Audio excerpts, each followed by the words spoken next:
The plan was to do this event tonight in a much smaller venue, but there wasn't enough room for all of Mike Mckenna's jerseys, so we had to bring it here, which is fine.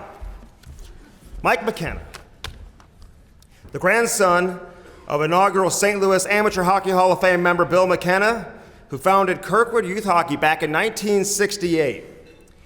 Mike attended Blues games as a youth, where his grandfather and father, Terry Mckenna, both served as longtime off-ice officials, which Terry continues to do to this day.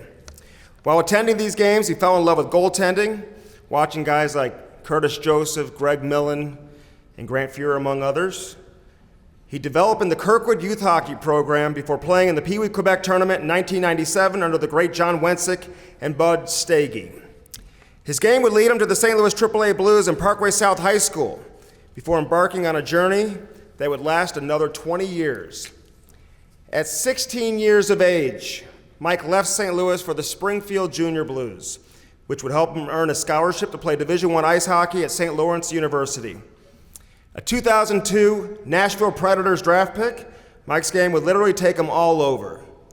23 different cities over a 14-year professional career.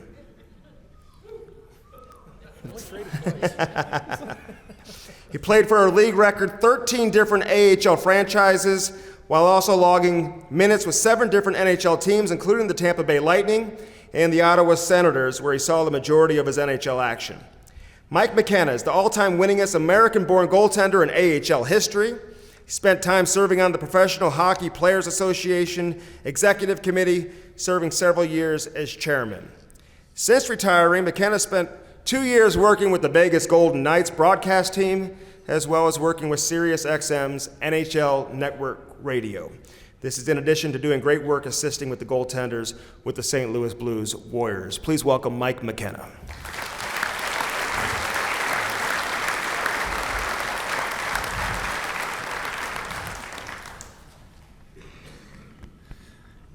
Thanks, Strick. And, I thought I was going to set a timer for Rupper at 6 minutes and have it go off. And, after that anthem and then Rick and everybody else being so amazing, I think that's out the window. So we're going to have some fun here. Congratulations to everybody else on stage here. It's the ones that I haven't connected with previously. We're in this together for the long haul now, guys. So get used to it. But there's some unbelievable talent up here. That's really an honor to join. And thanks for the Hall of Fame itself for nomination and induction and this great evening.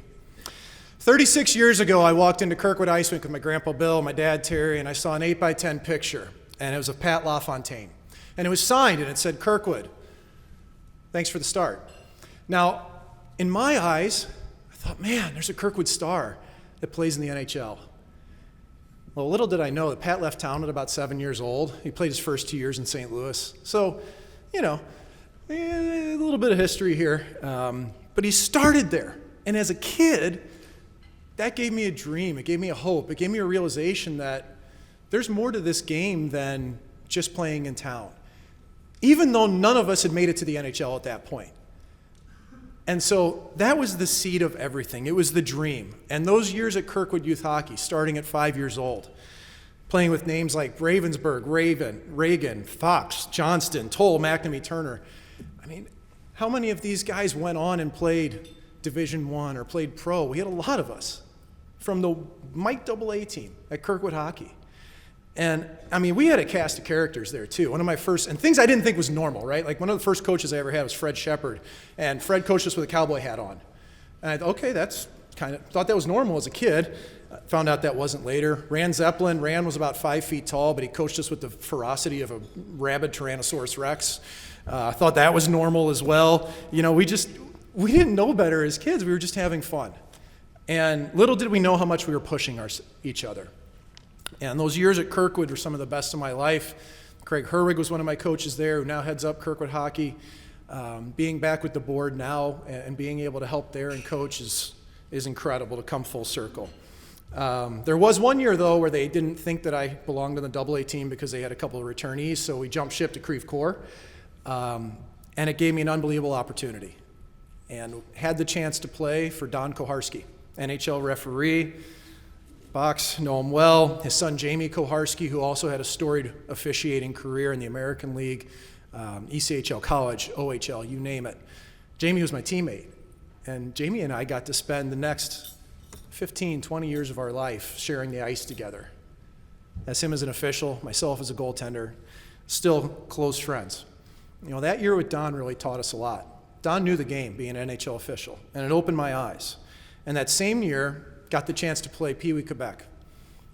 Got to play for John Wensink. Got to play for Bud Steege. Bud taught us what you can and can't make chicken salad out of. John taught us to pass the puck like a bullet. John also told me to cut my hair. I did that very quickly, but I'd also never seen the video of when John challenged the bench as a Bruin, and he had a big afro. So I kind of, in retrospect, I was like, man, that was interesting. So I ended up cutting my hair. Quebec went great. We're moving on, and I'm thinking, well, what's next with hockey? I just played Pee Wee Quebec. My grandpa told me that they're not going to feed you cake unless you learn how to speak French, so je voudrais un gâteau, and I learned a few words. Well, turns out with the Billet family, you didn't have to speak French. That was nice to find. But those early years are what set the stage. And I showed up as a Bantam. I was playing at Kirkwood, Bantam AA, and I got a chance to play at Parkway South under Jack Behan. And this room, to me, when you look around it, yeah, we've had success at the pro level, at the NHL level. But the core of what St. Louis hockey has been for so long really is high school hockey. And there was no greater stepping stone in my own career than going from playing Pee Wee hockey to playing high school varsity hockey as a freshman. None. And the chance that Jack Behan gave me, believed in me, the teammates that I had there, again, a lot of these same Kirkwood kids, it was unbelievable to experience that. And that set the stage for the next year, and it led again to another person in the room here who led my career, led my life to what it has become. Lindsay Middlebrook in the front, sitting at our table. Lindsay was the coach of our AAA team that year for AAA Blues. And we went on that season to win the Kamloops International Bantam Ice Hockey Tournament. Prestigious Bantam tournament, biggest one in North America. They didn't give us a chance coming into that tournament. Knocked off the Canadian teams, knocked off Honey Baked, knocked off all these other clubs that we shouldn't have beaten. Joe Pomeranski, Denny Reagan, Derek Powerty, Stephen Cantor, Justin Fletcher, Keith Van Gels. Division I players, all on Lindsay's teams. Solidified my friendship with my best friend Jason McMahon here. He's here, and his wife Ronnie. My therapist as well as best friend. All these years, I mean, Jason showed up when I was playing college hockey at St. Lawrence. He shows up in a Grand Caravan with 6 people spilling out of it to play Michigan State. Missed like 3 flights coming out of Tampa Bay to get home to watch me play in the NHL, just to be there. You know, these are hockey friends. They're not school friends. They're people you meet. But that year of AAA is really what set the table for my career. And Lindsay, you were such a part of that. It was beyond that AAA season. It was goaltending by design. It was the camps that taught me how to play goal. It was the camps at Kirkwood. It's the things that I still teach my daughter now. You had an impact on so many young goaltenders and people in the city. You even gave me a job at Johnny Mac's. I'm sorry I left after 3 months to go play pro. I hope you understand. But thank you. Gave me a chance to play in Springfield, Illinois in the North American Hockey League. I learned today that that's thanks to Rick Schooley. One phone call gets you a chance. I never knew that. Found that out today. Best billet family you could ever ask for, Steve and Pat Jacobs. You want to find people in hockey that care, that love the sport, that do it out of passion? Billets. No skin in the game, just love of the kids, love of the sport, the right thing. Thank you. Led me down to another path, to St. Lawrence University. Who opened that door? Another St. Louis Amateur Hockey Hall of Famer, Jim Giason. Jim makes a phone call, gets me in front of the coaches at St. Lawrence. Next thing you know, I'm playing hockey in Canton, New York for the greatest college coach we think of all time, at least. Sorry, anybody else up, I know. Joe Marsh. Jim, thank you. One of my great mentors, and appreciative of everything you've done. Led me down another path, to Nashville. I got drafted by him. Never got signed, never played a game. Mitch Korn, their goaltending coach, one of the greatest mentors of my life. And if you're out there and you took a look at my table, there's an assigned 8x10, and it's from Alex Ovechkin. And it says, "To Mike, I score on everybody. Thanks for being there." There's not much distinguishable about my NHL career, but when people find out I'm the guy that Ovechkin scored on and did the hot stick, the answer, it's always the same. It's like, "Oh my God, that was you." And Mitch Korn, the goalie coach when he was in Washington, had Alex Ovechkin sign that and mail it to me. I didn't know it was coming. It's got a smiley face on it too. So, never thought it'd be 14 years, pro career. Never thought that 23 teams, any of this. Got to be teammates with Ben Bishop twice. Ben led the NHL in scoring one year. I led the AHL in scoring for goalies. Proud of that one. I remember sitting in my apartment, 2006, maybe 2005, calling up Cam Jansen. Cam was the first player ever from St. Louis to make it to the NHL. And everybody here's talked about the St. Louis factor.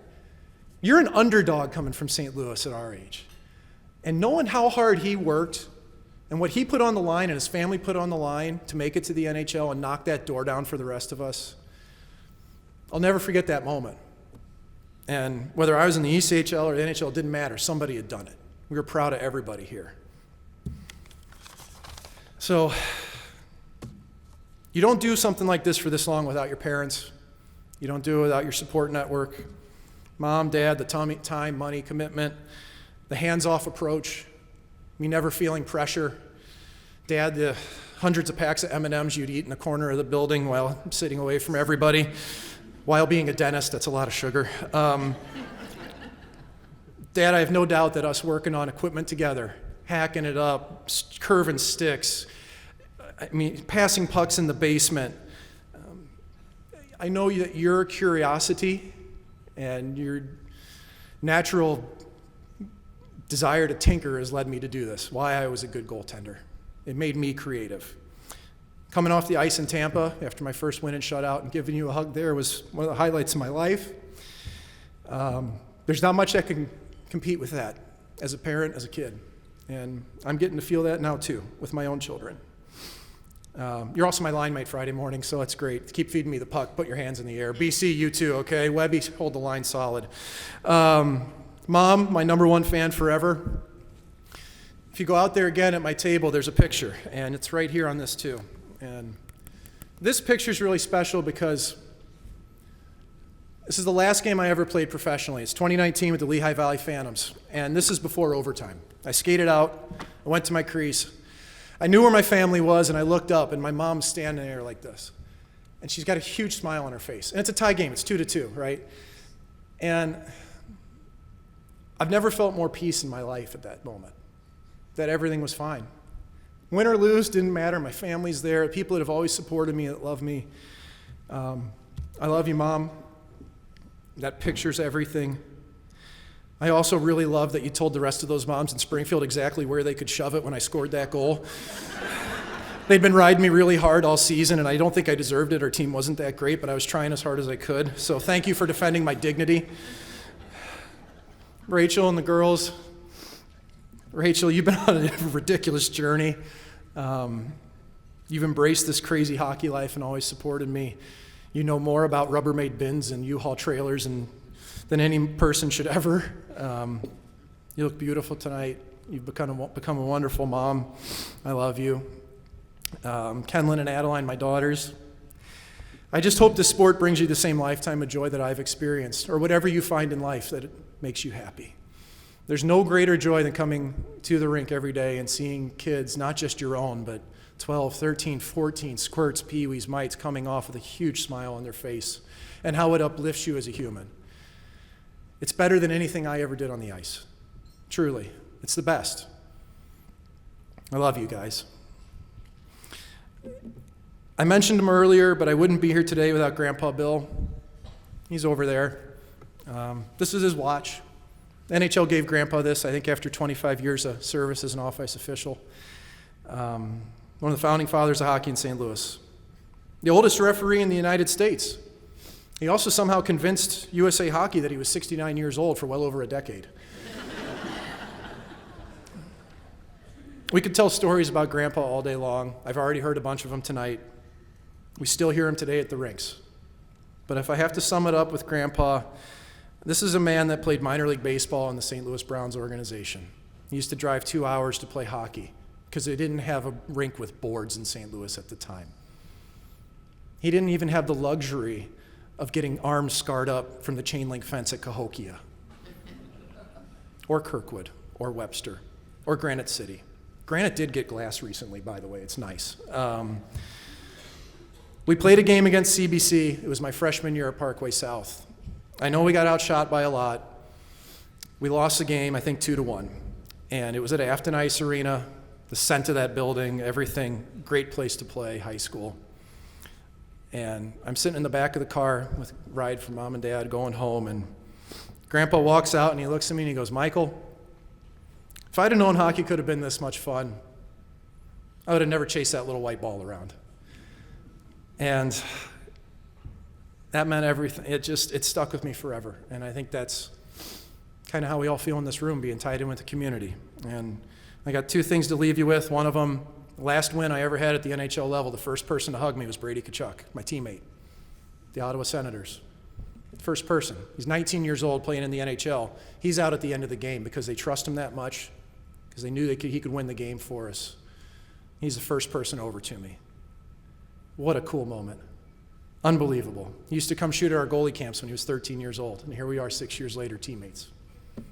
It all comes full circle. So it's easy to say the sport of hockey has brought me everything in life. The reality is it would have never happened without this entire St. Louis hockey community. And so many people in this room touched my life, touched everybody else's. I'm eternally grateful for it. Wish you all the best. Play hard.